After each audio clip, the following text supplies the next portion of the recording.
All right, guys, we have a lot going on this upcoming week in the stock market. We have the Fed meeting on Wednesday, July 29th.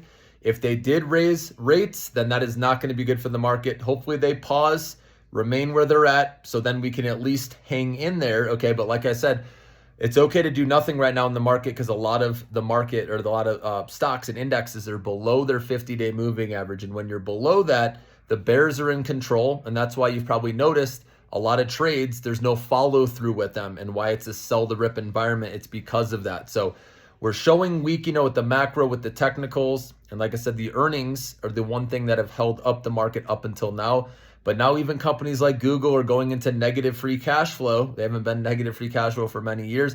Notice how anything that is negative free cash flow, like look at CoreWeave or look at, what's the other one? Oracle, for example, right? They have a lot of debt, a lot of negative free cash flow, and those stocks have been hammered, right? And especially if you have any exposure to OpenAI, those stocks have been hit as well. So CoreWeave, heavy exposure to OpenAI, stock's been hit hard. Whereas Nebius, for example, NBIS, has very little, if zero, I believe it's zero exposure to Oracle, and that's why that stock has held up better, okay?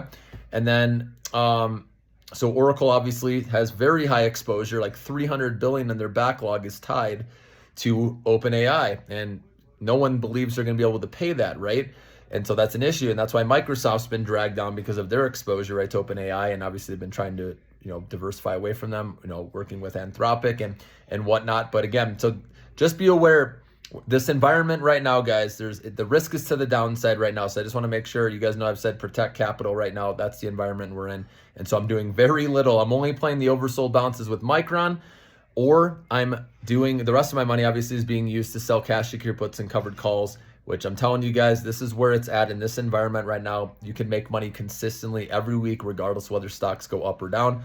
A lot of traders, if they continue to try to play this market, most of them are going to lose money, guys. That's the truth. So this is the way you can consistently make money right now. Okay, until we get back above the 50-day moving average, until we have, right, some momentum, right, there's no need to try to be a hero right now in this market, and that's honestly the best thing you can do. In any stock market environment, you can make money selling cash secure puts and covered calls. That's why it's so important to learn that, guys, as like a second income. And if you ever lose your job for some reason, that you know how to make money for yourself and for your family, okay? So I'm here to help you with that, one-on-ones, and so many more perks, obviously, when you become VIP, okay? So, but anyways, so we have the Fed meeting again on Wednesday, the 29th. So that's going to move the market, obviously. If there's a hike, I think it'll be a pause, but you don't know for sure, okay?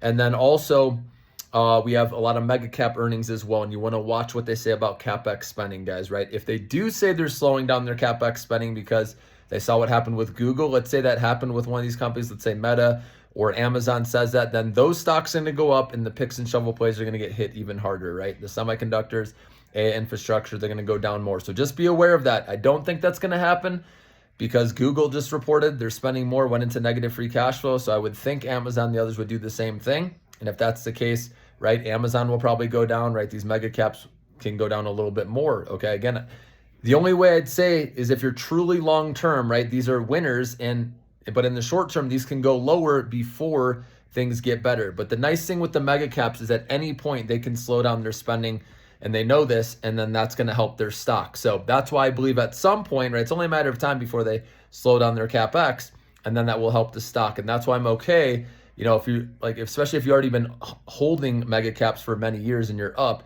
Yes, we could go through a rough patch, but again, winners find a way to keep on winning, and over time, I think they'll come back. But in this current market, in the short term, I'm not saying you have to buy anything right now, honestly, because like I said, they can fall. If they say they're spending more, just like Google, they can fall for a while. It can get worse before it gets better is what I'm trying to say, okay?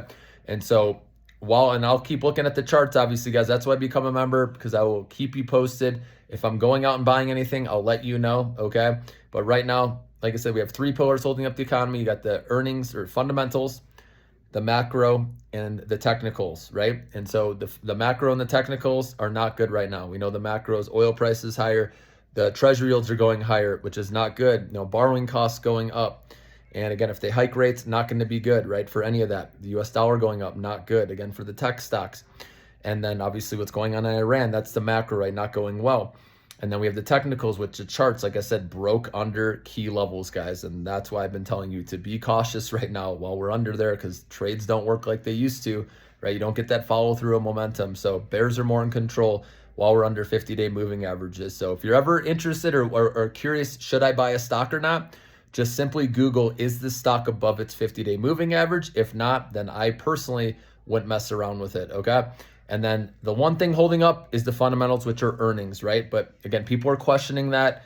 We know there's companies taking on more debt, bond offerings, right? That can only go on for so long.